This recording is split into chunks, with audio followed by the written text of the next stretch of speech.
living in this day and age. Yeah.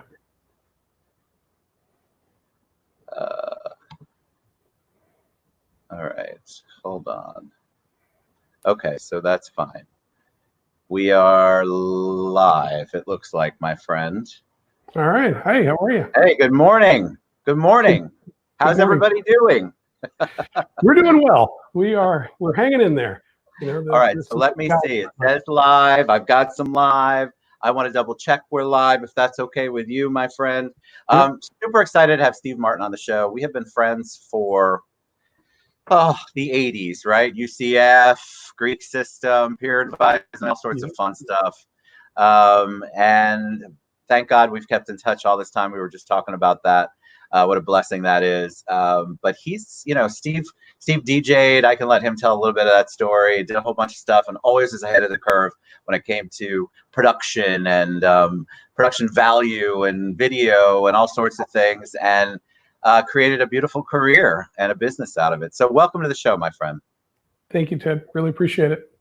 Very, very happy to have you on. I want to make sure we're live. So this is part of the fun part of not having a production assistant, is that I'm the production assistant looking to make sure it's all on. So tell them a little bit about you. Give a little bit of background. I could talk all day long, but you're going to do it better than me. So give them a shout out. Yeah, absolutely. Well, first of all, thank you, Ted, so much for having me on your show. I've been watching you grow this thing, and it's just an amazing experience that you put together for our community and this ragtag group of friends from way back when in the 1980s. I see so many people from UCF on your show, and it's just really kind of fun to watch and listen in. Just a very quick, for those who don't know me, a little bit about me is Ted and I went to UCF in the 1980s. We were children of the Greek system. I was a Lambda Chi, and Ted was a Sigma Chi, I believe. And we had a lot of fun back then, doing all the silly fraternity and sorority things, but learning a lot along the way. And there were some amazing organizations like O-Team and Academic Peer Advisement and President's Leadership Council that brought so many people together and gave them a chance for leadership opportunities and to really grow. And I was just so privileged to be part of some of those things. It was just a great deal of fun. I forgot about PLC. Yes, my wife Charlene. Yes, I forgot about PLC. How terrible is that? I loved PLC. That was I feel like the Greeks, the kids that go to school today, I know they're going to laugh at this, but I feel like we had such a beautiful, unique experience that even right after us, a lot of people did not have. The Greeks were united. It was a commuter school. We really all got to be tight in a way that I don't think it's possible anymore to do. So, I think we went to UCF in what I'll call the golden era. It had just been around long enough. I started in '81, and it had been in existence since the late '60s. So it was only 15 years or 13 years or so when I started. And throughout the whole '80s, I think UCF was just really coming into its own as an entity, as something more than just a commuter school. It was going through growing pains. But there was this fabulous network of students who were active, and the administration that supported them and really nurtured these young skulls full of mush, as I like to say. And it was just a great time. It was just a wonderful time. Magical, absolutely magical. And we talk. Stacy, of course, is here. We're all working from home, and we talk about peer advisement and all of the experiences being Greek.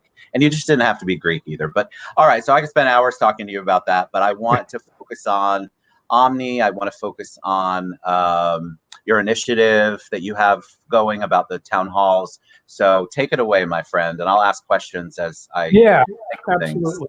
So, for those that don't know, Omni Productions is a video production company right here in Central Florida.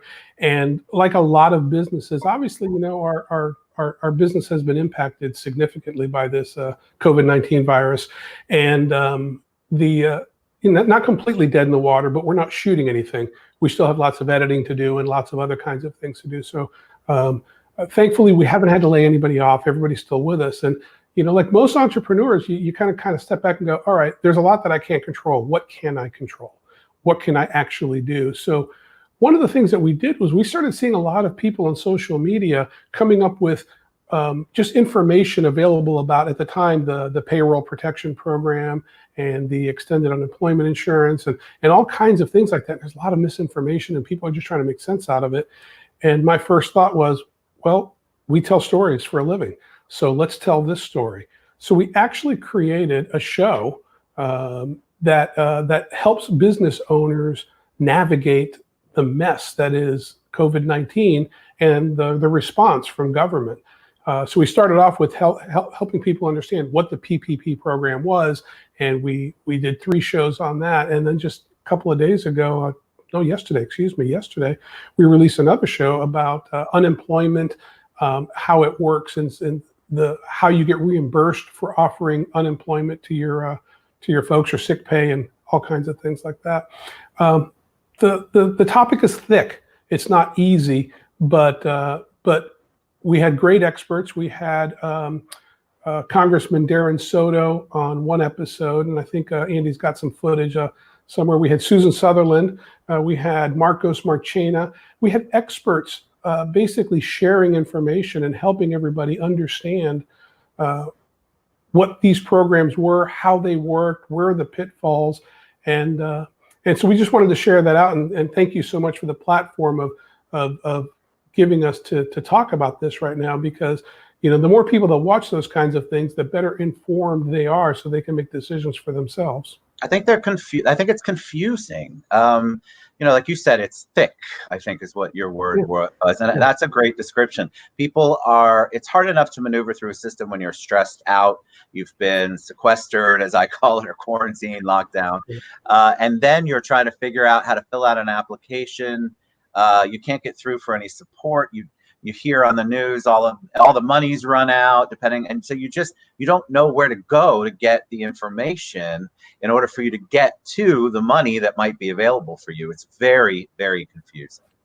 Right. Well, that's what our show was designed to do. It's available for replay. All those episodes, you can go back 3 weeks ago on the Omni Productions Facebook page, and you can watch those. So they just reallocated money for that PPP program, and it's scheduled to run out very quickly again, maybe even faster than the last one. The last one ran out in like 8 or 10 days or something like that. And this one is, they're worried that it'll go even faster. So if you don't know how to do it, you can go up there and watch those programs. The information hasn't changed. I'd watch them in order. There it is. There's a sample of it playing right there in the background while I'm talking. But I'd watch them in order, the first one to the third one about the PPP program. And, it'll be a couple of hours well worth your time. Each show's about 35 or 40 minutes, if I remember right. And we lay everything out for you. What were your, which is so good, because I think people really are looking for that simplicity, and they're also looking for people who can help them. So you brought experts together instead of trying to figure it out because one Facebook friend did it one way and another friend did it a different way. It's what I envision is that the people will actually give them some real insight, that your guests. So what was your takeaway? What did you, as you're listening to everyone, and obviously we're all going through this together, what was your takeaway from listening to the experts about trying to figure out how to maneuver through the system? Well, I think as I listened, and I played the TED role. I played the host, not the expert. So I was trying to gather information and try to disseminate it in an organized way. So part of me was wearing the production hat of just trying to make sure that the story made sense, and not so much what the story was, but that it was being delivered in a way that made sense to people watching it. After all, that's what we do. As a production company, we tell stories. We need to make sure the stories make sense. But from a personal standpoint, I was listening in, and I'm learning about that program, and like all government programs, there's pros and there's cons, and the fact that they rushed it out so quickly, and I think for good reason. I'm not saying that in a negative way. There's flaws in it, and there's problems in it. And you're seeing some of that stuff in the news now. People taking advantage of it. Big Fortune 500 companies, really technically they've qualified, but people find loopholes to help themselves.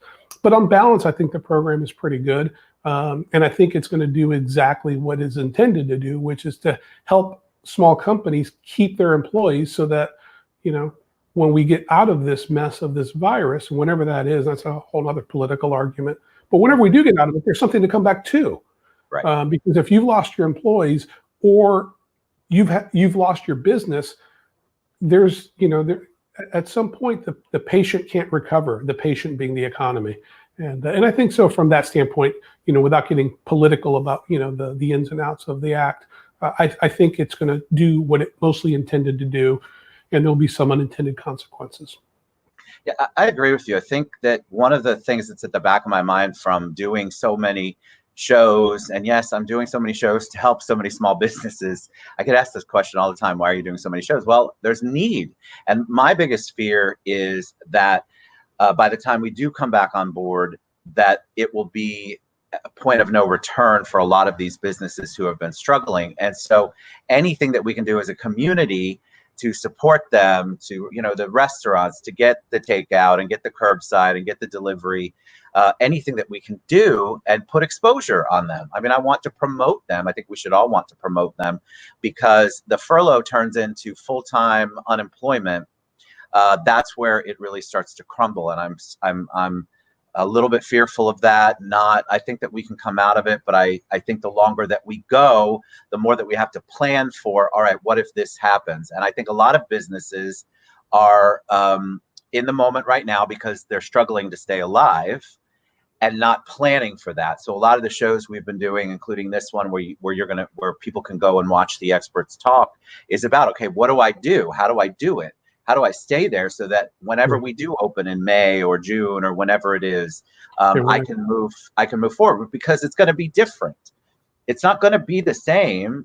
Just because you open the doors doesn't mean everybody and their brother is going to start having a wedding or having coming into your restaurant. And how do you handle the restaurant when you're eating? Do you have to have a mask on? Are you going to be 6 feet apart? There's a lot of things that I think every business. That's true for every single business too. I mean, like in our case, a big part of what we do is we do media for conventions and conferences. Well, that's not happening. We just had a show that was scheduled for July that we do every year that we just found out canceled. We kind of thought that wasn't going to be the case, that we thought that by July, certainly that event would still hold. But it turns out that the logistics leading up to their July event was impossible, because they've been holding and holding and holding, and they finally came to the conclusion that we just can't pull the logistics for the exhibitors and everything else. So I think all businesses are going to have to adapt, and that's the beautiful thing about entrepreneurship. I know a lot of small business owners, and most of them are pretty thoughtful in terms of trying to see what's around the corner. And when they get surprised by something, that they are remarkably adept at adjusting and adapting and making things work. In our case, we're using our video production and live streaming kind of expertise to come up with, well, how do you make a hybrid event or a hybrid meeting where some people are in person, other people are virtual, and you bring all of those together in some meaningful way. And we're actually, we've actually developed that process, which we thought never would be. Usually live streaming was just about taking the content and then spreading it out to other people so they can consume it. But now the people who are spread out are actually providing the content, and you still have to get it out in a different way. So we're putting, things like Facebook and YouTube and Zoom and this new application that is brand new to me that we're on today. What's it called? Streamable? No. StreamYard. StreamYard. That's a new one for me. You're right. You're learning, right? You have to learn and adapt. You said it. I feel like we're all trying to figure out how to adapt, and try to figure out, like, one of the things that I'm hearing is that right now a lot of people are doing live streaming conventions, so to speak, for free. Because they're trying to figure out, is this going to be a viable way for me to continue my business or to open it up? Think about it. Just because you have a convention scheduled in August, I'll be optimistic in August. What if a lot of those people want to attend and will pay money, but they want to do it streaming? I mean, there's some opportunity there as well, but you have to begin to think like that and plan like that. And that's where when you guys come in, is that you've already got everything in place. Yeah, we just have to repackage it and tell the story of how it's going to work. And, and when it comes to small businesses also, when we talk about this whole PPP program and how it's coming, I think if you ask any small business owner what the number one stress that he or she has, I think 90% of them would say is making payroll. No matter how good times are, how bad times are, making payroll is the single stress point in the world. So I think that program really helped to at least take some of that stress off for the short term, and hopefully we can come out on the other end. And like you said, adapt as we need to. Have to adapt. All right, so tell them what you're doing, because so you're helping other businesses. You're having the town halls. What are you doing as the owner and creator of Omni Productions? What have you done to adapt? What have you done to stay creative? Sure. Well, obviously the big thing that we're doing is we're taking all of our energy and putting them into these programs. We're not making any money on any of those things. It's not nobody's paying for that to be done, but we're keeping our people busy. And then we are experimenting with these technologies on how to pull it off more successfully. And that's been the creative thing. From a practical standpoint, like many of us, we are remote working. Today I'm in the studio along with one other person, Andy, my producer. Say hi, Andy. Are you there? And nope, that's my camera. That's my behind the scenes. Hi, Andy. Andy Boel is my producer today, and it's just he and I in this big studio facility today. But we're working remotely. Well, for every business, there's different challenges for working remotely. In our case, we have something like 200 terabytes of data for video. We can't just pack that up on a laptop and go work from home. We're actually remote working where, when I edit from my house, I'm actually editing on the computer that's behind me right now. I'm just operating it from someplace else. And so that creates its own set of challenges and hassles, but we're still working. We're still getting things done. So like everything, it's a work in progress. It is. I feel like, just like today, thankfully I planned for it, but Zoom to Facebook doesn't want to cooperate. So when that goes, if you don't have an alternative, then you can't continue to do what you want to do, which is I want to promote small businesses. And so you just have to figure out ways. I had never done this broadcast until yesterday at 4:00. First one ever. Went through one tutorial and hoped for the best. I still didn't do this one right. There's one platform I didn't go live on, but you can't beat yourself up. You just have to learn for the next one, but you at least find a way, find an alternative. Don't shut down, I think is the message. Don't give up. I know that it is believe me, it's very challenging. We're in an essential, we're considered on the Freedom Mortgage side, we're considered essential. And so we're still in business and business is still happening, but all around us, we're seeing people who aren't. They're being furloughed, they're being let go, businesses are closing. And so you have to figure out a way to help out if you can. I actually had somebody ask me what my marketing budget was. And I said, well, how much is a 12-pack of White Claw? Because I don't have that, but you do what you do with what you have. And I think a lot of people are trying to figure that out right now. We adapt. So do you have another video that you were going to show us? In the opportunity to talk to people, a lot of people wonder what it is that we do. You can send them to omninewmedia.com, which is our website, and they can poke around and check around up there. But we thought what we do is we just spend 90 seconds and just tell the audience what we do and show them how we do it. And I think Andy has a video queued up. I'll let him, as soon as I see that pop up, I'll just stop talking. But here we go.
And there you go. That's what we do in about 90 seconds. That is so cool. What I love about the journey is we've kept in touch over the years, and I think I was mentioning on the intro about you DJing. That is really my earliest memory, other than peer advisement and being Greek, of what you did. How did you go from, because people DJ'd back in the day, right? And then you didn't transition it and go with the flow with the technology like you've done and create an entire business of it. So how did that work out? How did that work? I guess. Iris Smith. Iris Smith. I do, absolutely. He tapped me to be the director of public relations for student government. And one of the first things we did in a cabinet meeting, this was on 1986, I think, or 85, just before I graduated, he said, we should produce some public service announcements for the university and make one of them about student government and some of the teams like O-Team and things like that. And I said, and he looked at me and he goes, that's your job. And I'm like, okay, I'm a marketing major. And I connected with a professor, a gentleman named Keith Fowles. I don't think he is living anymore. This is quite some time ago. He connected me with Tim Bartlett and Jim Daly, who were also UCF students. Tim's still in the production business, and so is Jim, I believe. And they were radio TV students, and we all connected, and we produced a series of PSAs. Here I am, just about 6 months from graduating. I thought, oh my God, I figured out what I want to do. And it's not marketing. I thought I was going to go work for General Motors or Chrysler or GE or something like that, and go, work in industrial marketing. And I figured, this is what I love this. This is what I have to do. Now, how do I do it? And so I parlayed the wedding DJ thing, which I was doing, parties and fraternity parties and weddings and stuff to pay for school, into wedding videos, and very quickly realized that's not what I wanted to continue doing. And so I just converted the business and adapted. Again, there's that word, adapt, into doing corporate media and broadcast media. And by the mid 90s, that's where we were. You just always have seemed like you're one step ahead, which is where you need to be. Like you don't let the technology catch up to you. You're very like, as I watched you progress, and I was, not into technology until really Facebook. I mean, let's be honest. I had an email account. That's about all I did, and looked at videos on the internet. But I just would follow and go, gosh, he's doing so much creative. And then when the digital world hit, the real digital world, you probably already knew that it was hitting and we're ahead of it. That's the sense I got. And we're all like, wow, this is a whole new world. And you had already figured out a way to integrate it into your business and offer it services that would be helpful to businesses. So I just kudos to you. Well, thanks. I think most small business owners who have made it past that critical, step of, going from a fledgling startup to actually to making it work, have developed that sixth sense of how to see around the corner. Not always perfectly, but at least well enough to kind of see what's coming next and hopefully adapt your business and morph it to meet those challenges. So how do people reach out to you? How do people look at the videos? And we'll share that. I'm sure you will do a better job than me, but I promise you I will look for it and tag it properly. How can people reach you? Well, they can reach us simply by going to omninewmedia.com. That's our website, and they can see lots of samples of our work and things like that. For the videos that I really wanted to kind of promote today are these business training, for lack of a better word. I call it crisis training, COVID crisis training. I think we branded it OmniCare as a virtual town hall series. And those are on Omni Productions Facebook page. So just search Omni Productions Orlando, and it should come up pretty quickly and easily. And just look at the videos. We're pinning the latest ones to the top of the page.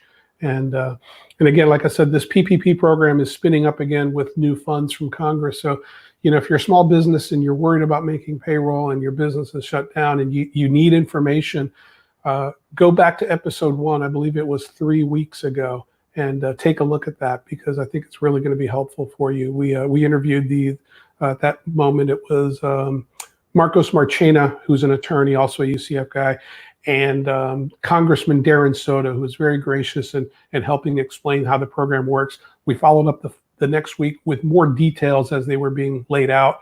So if you watch them in order, and then the third one was for 1099 employees, because it was slightly different for 1099 employees. Like if you don't have an actual payroll of companies, but it's just you and yourself, or maybe you and your spouse or whatever. So that information is out. Guys, reach out. I'll also tag it. Omni Productions is on Facebook, and that's where the videos are. And make sure you watch them in order. Thanks so much, buddy, for being on the show. It's so good to see you. Give Shar and your family a big hug and love from me. Thanks for all you're doing. And guys, this is the kind of resource. These are the kind of resources that we need. And I think it's really great to have a local person, a local success story, putting it out there so other people can be successful. So thanks so much for being on the show, Steve. I appreciate you. See you, Ted. All right, we'll see you guys later. Bye. Bye. Okay.